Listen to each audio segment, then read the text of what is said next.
The old pharmacy at the edge of Thornwood had stood for nearly a century, its weathered stone facade bearing witness to generations of the living who came seeking remedies for their mortal afflictions. The building itself seemed to breathe with accumulated memory, each crack in the plaster holding decades of whispered ailments, each worn floorboard remembering the shuffle of feet that had crossed its threshold in hope and desperation. Elena Vasquez had inherited it from her grandmother, along with the knowledge of herbs and tinctures that predated modern medicine, ancient recipes written in faded script, pressed flowers between yellowed pages, and the unshakable belief that healing was as much an art of the soul as it was a science of the body. The neighborhood had changed around the pharmacy, like water flowing past a stubborn stone. Modern buildings rose and fell, businesses opened and shuttered, families came and went. But the pharmacy remained, its windows glowing amber each night long after the other storefronts had gone dark, a beacon for those who suffered and sought relief in the quiet hours when the rest of the world slept. She worked alone now, as she preferred. The pharmacy closed at 9 each evening, but Elena often remained until midnight, grinding dried roots by candlelight, measuring powders with the precision her grandmother had taught her. The fluorescent lights remained off. She found comfort in the amber glow of oil lamps, in the way shadows danced across shelves lined with glass jars containing everything from chamomile to foxglove, from willow bark to nightshade. It was on such a night, when autumn had stripped the trees bare and the first frost silvered the cobblestones outside, that he came. The bell above the door did not chime. She noticed this first, that ancient brass bell that announced every visitor had remained silent. When she looked up from her mortar and pestle, he was simply there, standing in the doorway as though he had materialized from the darkness itself. He was tall, impossibly so, with the kind of stillness that made her think of marble statues in forgotten crypts. His clothes were of another era, a long coat of black velvet worn threadbare at the cuffs, a high collar that shadowed a face carved from alabaster and sorrow. His hair fell past his shoulders, dark as the space between stars, and his eyes, when they met hers, were the color of old blood, of garnets held up to dying light. Elena set down her pestle. Her heart should have raced. Her hands should have trembled. Instead, she felt a strange calm, as though she had been waiting for this moment without knowing it. "We are closed," she said, though she made no move toward the door. "I require medicine." His voice carried the weight of centuries, each word measured and deliberate, spoken in an accent she could not place. There was pain beneath it, a vast oceanic suffering that pressed against the syllables like water against a dam. The sound seemed to come from everywhere and nowhere, as though the darkness itself had learned to speak. "What ails you?" He moved then, crossing the distance between them in 3 silent strides. In the lamplight, she could see what the darkness had concealed, the gray pallor beneath his skin, the tremor in his hands, the way his chest did not rise with breath. He was dying, she realized. Or perhaps he was something that had never quite lived. His presence filled the small shop with a cold that had nothing to do with the autumn night outside. A cold that spoke of crypts and forgotten places, of centuries spent in shadow.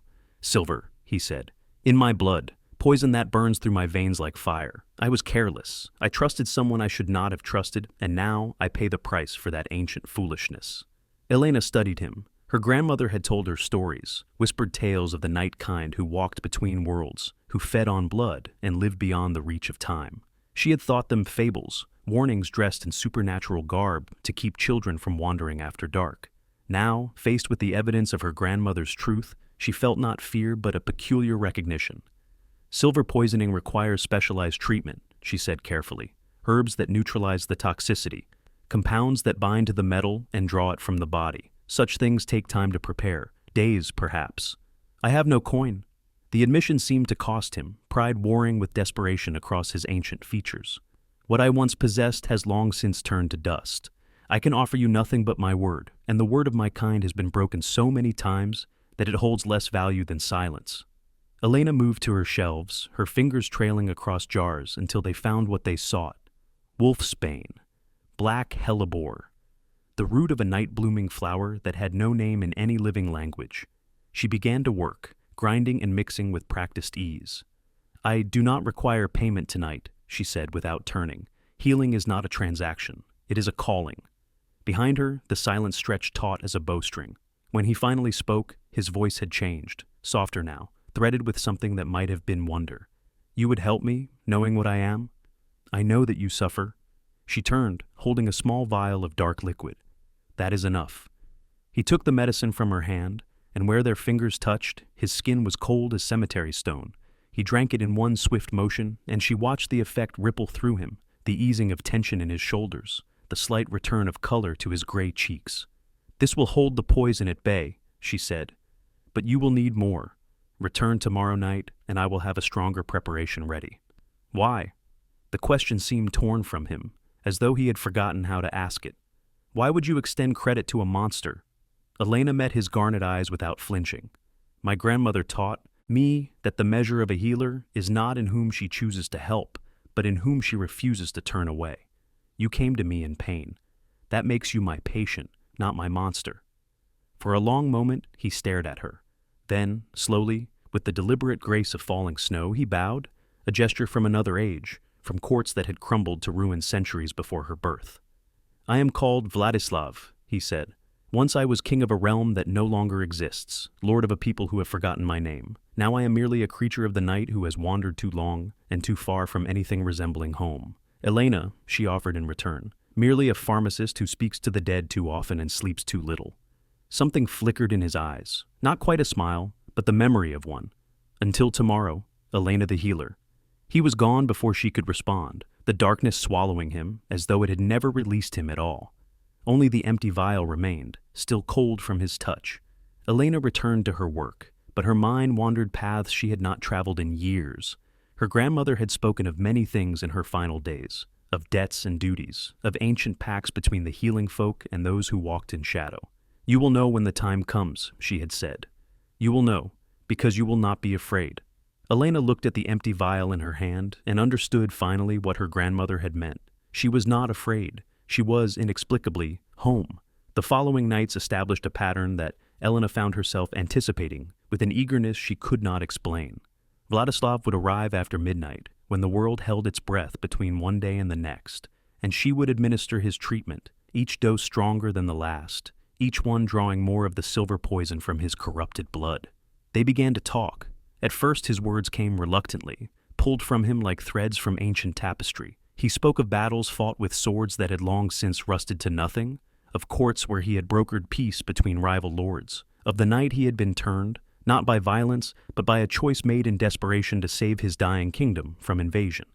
"There was a creature," he said one night, standing by the window as moonlight painted him in shades of silver and shadow. The moon was waning, its light thin as old parchment, and in that pallid glow, he looked like a figure from a forgotten painting, beautiful and terrible and infinitely sad. Old beyond reckoning, she offered me power, the strength to drive back our enemies, the immortality to protect my people for eternity. I did not understand then that eternity is not a gift, it is a sentence. Elena measured out her compounds, listening. She had learned that he spoke more freely when she did not look at him directly, when she gave him the privacy of her, turned back, and the comfort of her steady presence. "You saved your kingdom?" "For a time." His voice held the hollowness of empty throne rooms, of halls where once 1,000 voices had raised in celebration, and now only dust and silence remained. "But kingdoms fall, people die. I watched them grow old, watched them forget why they had once feared the dark. Watched their children's children build churches over the bones of the temples where my kind had been worshipped. I attended the funerals of everyone I had ever known, stood in the shadows as their grandchildren and great-grandchildren laid them to rest. And I could not weep because my tears had long since turned to ice. In the end, I outlived not only my enemies, but my purpose. And so you wander.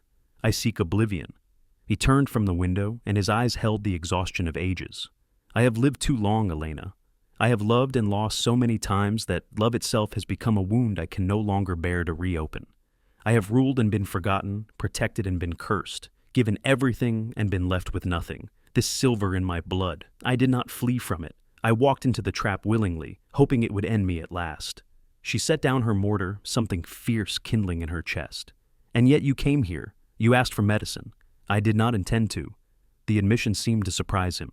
"My feet carried me to your door of their own accord. Perhaps the old instincts die harder than the will to die." Elena crossed the space between them, standing close enough to feel the cold that radiated from his skin like winter from a frozen lake. "Or perhaps some part of you knows that oblivion is not the answer, that there is still something worth living for, even after 1,000 years. What could possibly be worth living for after so long? She did not answer. Instead, she pressed the night's medicine into his hand and watched him drink, watched the relief soften the hard lines of his ancient face. "Return tomorrow," she said. "The treatment is not yet complete." He nodded once, that grave courtesy that spoke of centuries of practice. But at the door, he paused. "You asked me once why I came to you," he said without turning. "I have realized the answer. It was not the medicine, it was the light in your window, the only light still burning on a street of shuttered homes and forgotten dreams. I thought, perhaps, that where there is light, there might still be hope." He was gone before she could respond, leaving her standing in the glow of her oil lamps, wondering when exactly her small pharmacy had become a beacon for lost souls, and wondering, too, when exactly she had begun to count the hours until midnight. On the 7th night, Vladislav did not come alone. The air changed before Elena heard anything. A pressure drop, as though the sky itself had lowered to press against the roof of her shop. The candles flickered without wind. The jars on her shelves trembled with a vibration too low for human ears. She felt the wrongness before she understood it, a crawling sensation, along her spine that her grandmother would have recognized instantly. Elena heard them before she saw them. A disturbance in the darkness, the sound of conflict muffled by the thick walls of her shop. She reached the door just as it burst open, and Vladislav staggered through, his arm wrapped around a figure she recognized from nightmares she had never actually had. The creature was ancient in a way that made Vladislav seem young. Its skin had the texture of dried parchment, stretched too thin over bones that jutted at impossible angles. Its eyes were pits of absolute darkness, holes in the fabric of reality, that seemed to drink in the lamplight and give nothing back. Where its fingers gripped Vladislav's coat, the fabric smoked and charred, and Elena caught the scent of burning silk mixed with something older and worse. The smell of graves opened after centuries, of things that should have stayed buried. "Return what you have stolen," it rasped, its voice the sound of graves opening, of stones grinding against bone in the deep places of the earth. "You swore fealty to the old court. You do not get to simply walk away. The crown passes from father to son, from king to heir, never broken, never abandoned. You shame your ancestors with this cowardice." Vladislav threw it backward with strength that belied his weakened state. "I swore fealty to an order that no longer exists. The old court died with the last age. You are nothing but a revenant clinging to power that has long since crumbled to dust." The creature hissed, and suddenly there were others, shadows detaching from shadows, figures with 2 long limbs and 2 sharp teeth, materializing from every dark corner. Elena counted 7, 8, more than she could track as they circled like wolves. "The vampire king does not simply abandon his throne," the ancient one said. "You will return to the darkness, Vladislav. You will take your rightful place, or we will drag you back in pieces." "I am no longer king of anything." Vladislav's voice held a weariness that cut Elena to the bone. "I gave up that title centuries ago. Find another puppet for your games of power." "There is no other. The bloodlines have thinned. The old families have died out or gone mad. You are the last of the royal line, the last whose blood carries the authority to rule. Without you, the night kind will tear themselves apart in endless war." Elena stepped forward. The words left her mouth before she could consider their wisdom. "Then perhaps endless war is what they deserve." Every dark eye turned to her. The Ancient One's gaze felt like ice water pouring down her spine, but she stood her ground. "A mortal," it breathed. "You consort with mortals now, Vladislav? You defile yourself with their fleeting warmth? She is under my protection." "You have no protection to offer? You are dying. The silver burns through you even now. We can smell it, rotting you from within. In a fortnight, perhaps less, you will be nothing but ash and memory, and then who will protect your little mortal pet?" Vladislav moved, placing himself between Elena and the creatures. "Leave, now, or I will show you exactly how much power remains in a dying king. We will return." The Ancient One was already fading, its form becoming shadow once more. "When the silver has finished its work, we will come for what is ours, and we will make her watch you die, Vladislav. We will let her see exactly what becomes of those who harbor our kind." They were gone. The shop felt suddenly too quiet, the lamplight too bright. Elena's hands trembled as she reached for her medicines. "You should not have done that," Vladislav said. His voice was gentle, which somehow made it worse. "You should not have involved yourself. I involved myself the moment I gave you that first vial." She began preparing his treatment, her movements sharp with fear she refused to acknowledge. What did they mean? A fortnight? The treatments are working. The silver is leaving your system. Slowly, too slowly, he sat heavily on the stool by her workbench, looking for the first time like what he was, a creature at the end of his endurance. The poison has progressed further than I admitted. It has reached my heart. Even your remedies can only delay the inevitable now.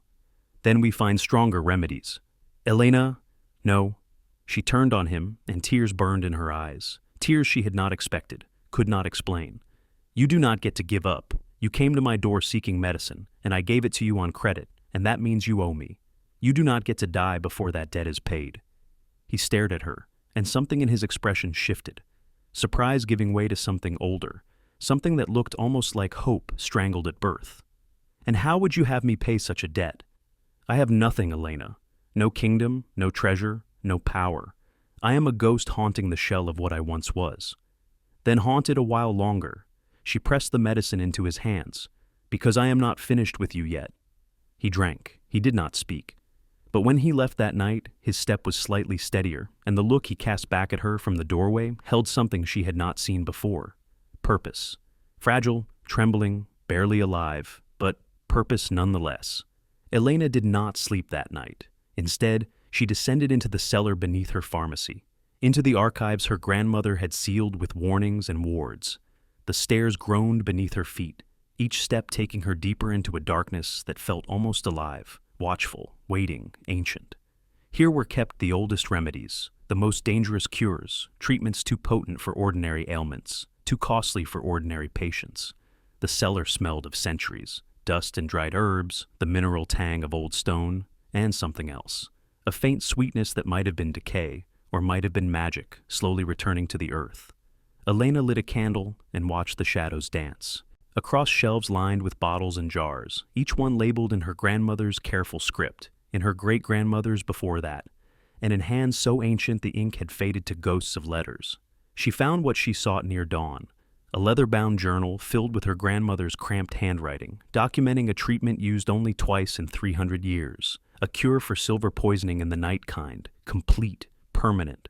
The pages were stiff with age, and when she turned them, motes of dust rose like prayers toward the ceiling. The cost was listed beneath in red ink, underlined 3 times. The words seemed to pulse in the candlelight, warning and promise intertwined. She read it. She closed the book. She climbed the stairs to greet the morning, carrying knowledge that felt heavier than any physical burden she had ever borne. When Vladislav came that night, she was ready. There is a cure, she said without preamble. Not a treatment, a cure. It will purge the silver entirely, restore you to full strength. Hope flickered across his face before he could suppress it. What does it require? A ritual, old magic, the kind that predates your transformation, the kind that was practiced when humans and night-kind shared the world in something approaching peace. She laid out the components on her workbench: rare herbs, crystallized moonlight, the ash of a yew tree struck by lightning. And one thing more, which is a willing exchange. The cure works by transferring the poison from your blood to another vessel. The silver must go somewhere. It cannot simply be destroyed. Vladislav went very still. You are saying someone must take this poison into themselves. A mortal body can survive silver poisoning. We do not react to it as your kind does. It is merely toxic, not fatal. The process would be painful. It would take weeks to recover. But it can be survived. No. The word was absolute. I will not allow this. It is not your decision. Elena. He crossed to her, grasping her shoulders with hands that trembled. You cannot sacrifice yourself for me. I am ancient. I am tired. I have lived 1,000 lives and am ready for the silence. You are young. You have years ahead of you, decades of healing and helping and living. And I will have them, she interrupted. After I recover from the silver. I am not offering to die for you, Vladislav. I am offering to suffer temporarily so that you may live. Why? The question was raw, bleeding. Why would you do this? She met his garnet eyes and spoke the truth she had been avoiding for 7 nights. Because when you walk through my door, I feel less alone. Because when you speak of your past, I hear not a monster, but a man who loved too much and lost too often. Because my grandmother told me I would know when the time came. And I know, Vladislav. I know that some patients are worth any price. He released her shoulders, stepping back as though she had struck him. I cannot. Repay this. What you offer, it is too much. The debt would be impossible to discharge. Then we will consider it an investment. She gathered the components, began the preparations. I am told the night kind require healers as much as mortals do. Perhaps, when you are restored, you might find use for a pharmacist who speaks to the dead too often and sleeps too little. He stared at her for a long moment. Then, slowly, he reached out and took her hand, cold fingers wrapping around warm, death-embracing life in a grip that spoke of gratitude beyond words. "I know what this is," he said softly. "This is the old way, the ancient pact between healer and shadow. By taking my poison into yourself, you bind yourself to me, not as servant, but as something more, protector, guide, the one voice a king must always heed. I know. You would accept such a role, to be bound to an immortal, to walk between worlds, to sacrifice the simplicity of mortal life for something far more complicated." Elena began the ritual, her voice steady as she spoke the words her grandmother had written. The language was older than Latin, older than any tongue still spoken, syllables that seemed to rise from the earth itself, from the bones of the building, from the memory of every healer who had ever stood where she now stood. "I think I gave up simple the moment I refused to be afraid of you, and I have found, in these 7 nights, that complicated suits me better than I ever imagined." The magic rose around them, ancient power responding to ancient words. The candles flared without wind, their flames turning colors that had no names. Blue bleeding into violet, bleeding into a darkness that somehow shone. Elena felt the silver begin to transfer, a burning that started in her clasped hand and spread like fire through her veins. It was worse than she had imagined, worse than she had prepared for. The metal sang through her blood with a voice of pure agony, and she understood now why the night kind feared it so, not because it was merely poison, but because it was aware somehow, malevolent in its destruction. She did not cry out. She had endured worse. She would endure worse still. Her grandmother had taught her to breathe through pain, to find the still center of her being and anchor herself there while the storm raged. What was pain against purpose? What was suffering against salvation? The old words continued to flow from her lips, steady and sure, even as her body trembled with the effort of containing what poured into it. The last words of the ritual fell from her lips. The magic crested, crashed, settled like a wave returning to a silent sea. Vladislav gasped, color flooding back into his face, strength returning to his frame. He stood taller, moved with the grace she had glimpsed beneath his weakness, looked at her with eyes that had shifted from dying garnet to brilliant, burning ruby. He was restored. She collapsed. She woke in her own bed, 3 days later, with silver still burning through her blood, and Vladislav keeping vigil by her side. The room had been arranged with care she had not witnessed. Fresh flowers on the nightstand, their scent cutting through the metallic taste that lingered in her mouth. Clean linens beneath her fevered body. The curtains drawn just so to let in moonlight without overwhelming her sensitive eyes. He had not left, he told her. He had not slept. Though sleep was merely a choice for his kind, never a necessity. He had simply sat and watched and counted her heartbeats as though each one were a prayer answered. "You were gone for a time," he said, and his voice held a tremor she had never heard before. "Your heart stopped. Twice, I believed I had killed you, that my curse had claimed another life, another soul foolish enough to offer kindness to a creature like me. But I returned. You returned." He reached out, his cold fingers brushing her forehead with impossible gentleness. "And I made a vow in those moments of darkness. I swore that if you survived, I would never again speak of oblivion. I would never again seek the silence. I would live, Elena, truly live, for as long as you would have me." The recovery was brutal. The silver worked its way through her system slowly, each day bringing fresh agony as her body fought to expel what should never have entered it. Elena bore it in silence, refusing the painkillers Vladislav offered, focusing instead on the sensation of poison, leaving her blood one drop at a time. There was something almost sacred in the suffering, a purification, a burning away of everything that no longer served. "The old court soldiers watch the shop," Vladislav told her on the 5th day. "They know I am restored. They know what you did. It has complicated their plans." "How so?" "The ancient laws are clear. A mortal who binds themselves to a king becomes untouchable. To harm you would be to declare war on the crown itself. They cannot move against me without moving against you, and moving against you would unite every independent faction of night-kind against them. The healer's bond is sacred, Elena. It has been sacred since before my kind had a name. So they will leave us alone? They will petition." His voice held grim amusement. "They will bargain. They will attempt to convince me to return willingly, to take up the throne I abandoned, but they will not attack. Not while you live, not while the bond remains." Elena closed her eyes. The silver burned, but less fiercely than before. "And what will you do when they petition?" Silence stretched between them. When she opened her eyes, Vladislav was looking at her with an expression she could not read. "I have been thinking," he said slowly, "about what you told me, that there might still be something worth living for, that perhaps oblivion was not the answer I sought." He took her hand gently as though she were made of glass. "I ruled once from a throne of bone and shadow, dispensing justice by the edge of a sword. It was the only way I knew. But watching you these past days, watching you heal even as you suffered, watching you give without asking and sacrifice without counting the cost, I have begun to wonder if there might be another way." "What way?" "Your way." His ruby eyes held hers. "The healer's way. Not ruling through fear or power, but through service. Not commanding obedience, but earning trust." He paused, and something vulnerable flickered across his ancient features. "The night kind are sick, Elena. Not from silver, but from something worse, from centuries of isolation, from the loss of purpose, from the endless war that the old court perpetuates because they know nothing else. They need healing as much as any patient who has walked through your door. You want to heal them. I want to try, and I want—" He stopped, seemingly unable to continue. "What do you want, Vladislav?" "I want you to help me." The words came in a rush, as though he feared he would lose courage if he paused.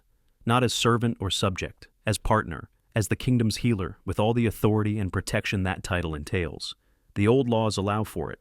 A monarch may elevate any mortal to the position of royal healer, granting them status equal to the crown itself. It is a role that has been empty for 500 years, because no mortal was ever willing to take it. Elena considered. Outside, night was falling. Inside, the last of the silver was finally beginning to fade. "If I accept," she said carefully, "what would it mean? Practically, you would be untouchable by any night kind, anywhere in the world. Your pharmacy would become neutral ground.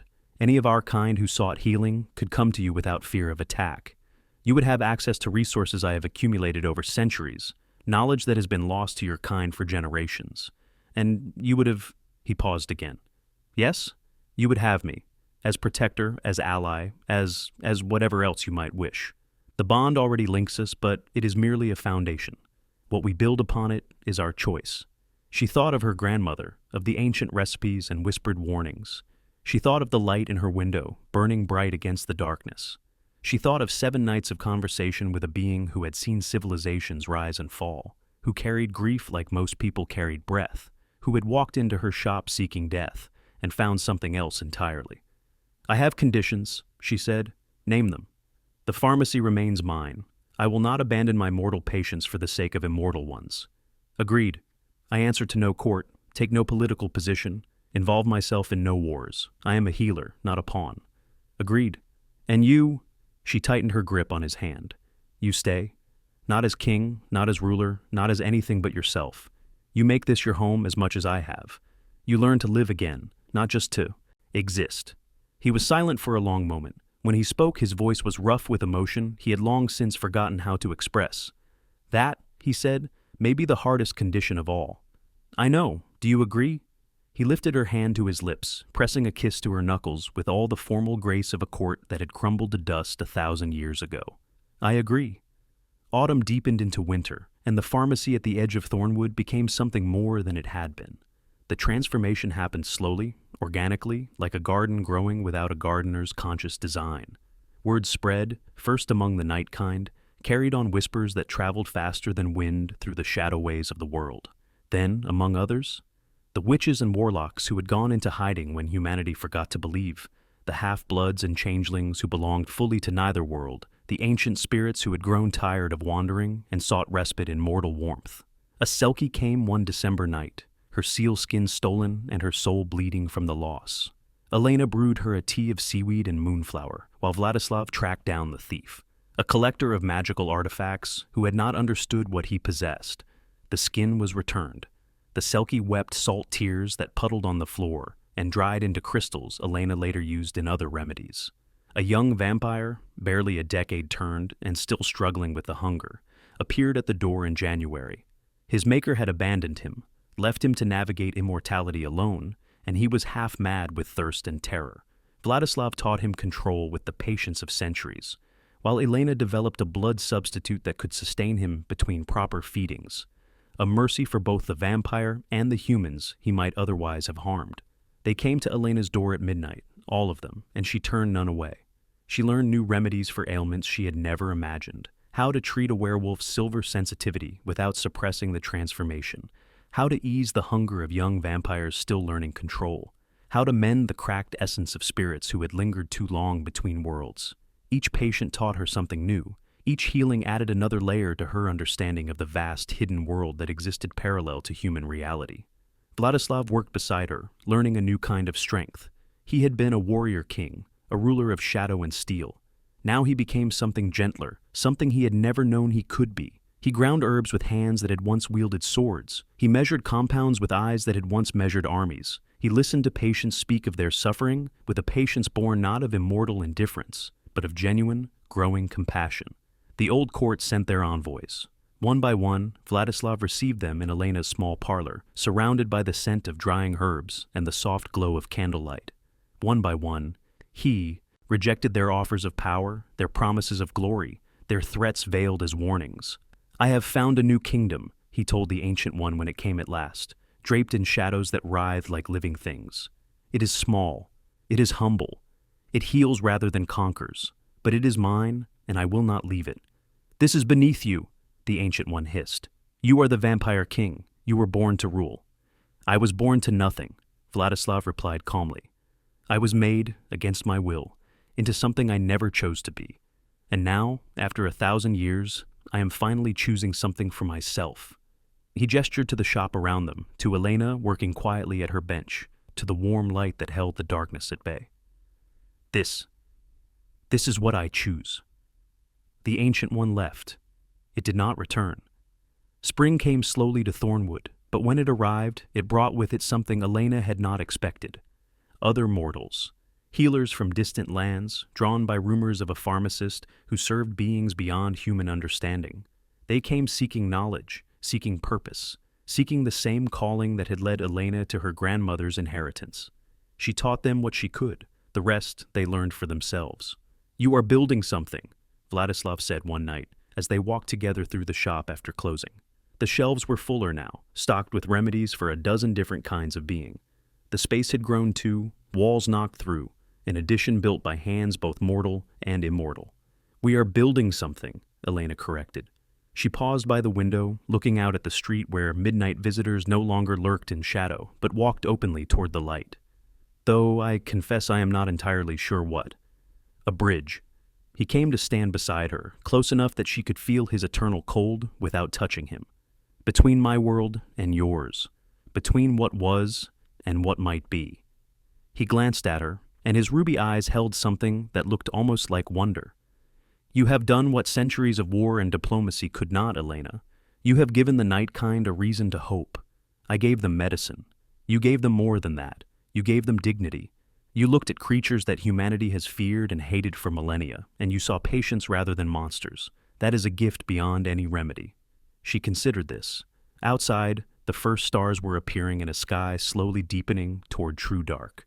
"My grandmother used to tell me a story," she said, "about a great king who ruled from a throne of shadow, who protected his people through strength and fear.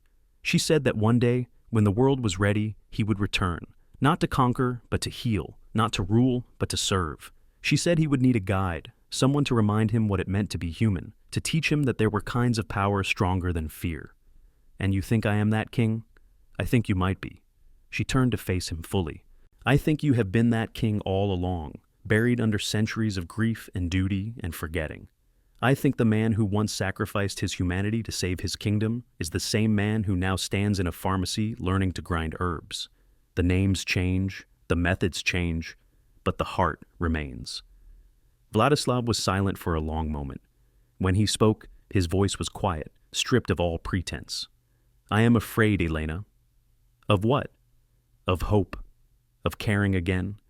Of building something that might crumble. Loving someone who might—" He stopped, catching himself on the edge of an admission. "Who might die?" She finished for him, gentle.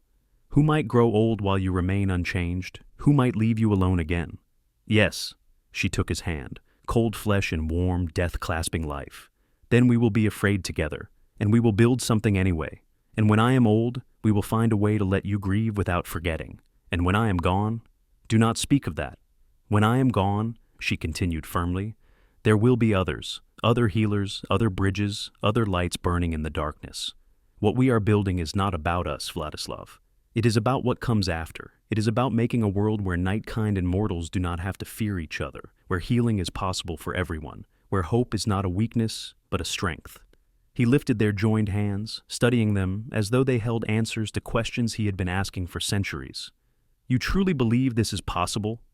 I believe that I refused to turn away a dying vampire who had no coin to pay. And now I am standing in a shop that serves as neutral ground for creatures I did not know existed a year ago. I believe that you walked into a trap meant to kill you and found instead a reason to live. I believe that the world changes one choice at a time, and we have been making the right choices. She squeezed his hand. So yes, I believe. Slowly, carefully, as though afraid she might break, Vladislav pulled her close. His arms wrapped around her with a tenderness she had not expected from hands that had once crushed armies. His lips pressed against her hair, cold as winter stone. Then I will believe with you, he murmured, for whatever time we have, for whatever comes after. I will stand with you in this light you have created, and I will learn to hope again. Outside, the darkness pressed close against the windows, but inside, the light burned on, steady, warm, eternal. Years passed. Elena grew older, though not as quickly as she might have. The bond worked changes in her that neither she nor Vladislav fully understood. Her hair silvered slowly, her hands remained steady. Her eyes held the wisdom of a healer who had seen suffering beyond mortal understanding and offered mercy in return. The pharmacy expanded, then expanded again, then became something more than a pharmacy. A sanctuary, a school, a place where the wounded of both worlds came seeking peace. Elena, trained healers, mortal and immortal alike, passing on the knowledge her grandmother had given her and adding to it the new remedies she had developed through years of practice. Vladislav remained. He had promised, and the nightkind's promises, once given truly, were unbreakable. He worked beside her through every midnight, learned beside her through every dawn, loved beside her through every season that turned the world through its cycles of death and rebirth. He was no longer the Vampire King. That title had faded along with the old court, which splintered and scattered when they realized he would never return to their games of power. He was simply Vladislav now, healer's partner, sanctuary's guardian, light keeper in the darkness. But there were those who remembered what he had been, those who knew that the blood of kings still flowed through his veins, that the ancient authority still resided in his bones. When conflicts arose between the nightkind, when treaties needed to be witnessed, when justice needed to be dispensed, they came to him, not commanding, but asking, and he answered, not from a throne, but from the small parlor of a pharmacy on the edge of a forgotten town. You are ruling again, Elena observed one evening after he had mediated a dispute between two ancient vampire clans that had been feuding for centuries. I am serving, he corrected. There is a difference. Is there? He smiled, a true smile, one that came more easily to him now. There is. Rulers take, servants give. Rulers demand obedience, servants earn trust. Rulers sit above their people, servants walk among them. That sounds like something I would say. You have said it, many times. I have been listening. She laughed, and the sound filled the shop with a warmth that no fire could provide. Then my work here is done. Never. He crossed to her, taking her hands in his. Your work will never be done, Elena. There will always be another patient to heal, another conflict to resolve, another light to kindle in the darkness. That is the nature of what we have built. And does that not frighten you? The endlessness of it? It used to. He raised her hands to his lips, kissed them with all the reverence of a king before a saint. But I have learned something in these years beside you. Purpose does not wear down the soul, it sustains it. I was tired before, because I was serving nothing but power and memory. Now I serve something greater, healing, hope, the bridge between worlds that you have made possible. His ruby eyes met hers. I will never be tired again, Elena. Not while this work remains. She smiled up at him, and though her face had aged, her eyes were still young, still filled with the light that had first drawn him to her door on a frost-silvered night so many years ago. Then we continue, she said. We continue, he agreed. Outside, the darkness waited, patient and eternal. Inside, the light burned on. And somewhere between the two, in the space where shadow met warmth and fear met courage, a bridge held steady, built by a pharmacist who refused to turn away a monster, and a king who learned to be something more. The night kind called her the kingdom's healer, a title that carried weight in their ancient hierarchies, that opened doors and silenced challenges, that marked her as untouchable in a world where violence was often the first resort. The mortals called her simply Elena, the pharmacist who kept strange hours, who treated ailments no other doctor could explain, who sometimes had visitors after midnight whose footsteps made no sound. To Vladislav, she was neither and both. She was the hand that had pulled him from oblivion, the heart that had taught him to hope, the light that would burn in his memory long after the stars themselves grew cold. Some nights, when the work was quiet and the moon hung heavy over Thornwood, they sat together in the parlor behind the shop and spoke of things that did not require words. He would tell her of centuries she would never see, and she would tell him of a tomorrow she was helping to build. The past and the future met in their joined hands, in the space between their silences, in the simple fact of their continued presence. "Do you ever regret it?" she asked him once, in the deep hours before dawn. "Giving up the throne? Walking away from power that had been yours for 1,000 years?" He considered the question with the deliberation she had come to love about him. Nothing hurried, nothing careless, every word weighed before speaking. "I regret the centuries I spent believing power was what I needed. I regret the wars I waged in its name, the lives I took in its defense. But this?" He gestured to the shop around them, to the sleeping world beyond the windows, to her. "This I could never regret. This is what power should always have been. Not dominion over others, but service to them. Not taking, but giving. Not ruling, but healing." The pharmacy door opened, as it did every midnight. Another patient entered, seeking healing for wounds visible and invisible. A ghost who had forgotten her own name, drifting through the world in search of someone who could remind her who she had been. Elena and Vladislav rose to greet her, united in purpose, bound by choice, standing together at the threshold between darkness and light. The work continued. It always would, and in the years to come, long after Elena had passed from the mortal world. Peacefully, surrounded by those she had healed, with Vladislav holding her hand as he had held it on the first night, the pharmacy would remain. Other healers would tend its shelves, other lights would burn in its windows, other bridges would be built between the worlds of shadow and sun. But somewhere in the foundations of the building, in the very stones that had witnessed it all, the memory of what had begun there would endure. They would tell the story for centuries afterward, the night kind and the healers alike. They would speak of a pharmacist who gave medicine on credit to a dying king, who took poison into her own blood to save a creature she barely knew, who built a kingdom not of power, but of mercy. They would speak of a vampire who had sought oblivion and found purpose, who traded a throne of bone for a mortar and pestle, who learned that true strength lay not in dominion, but in service. And always, in every telling, the story would end the same way. With a door opening at midnight, with a patient seeking healing, with two figures rising to greet them, one mortal and one immortal, one ending and one eternal, joined forever in the sacred work of mending what was broken. The light in the window never went out. It never would.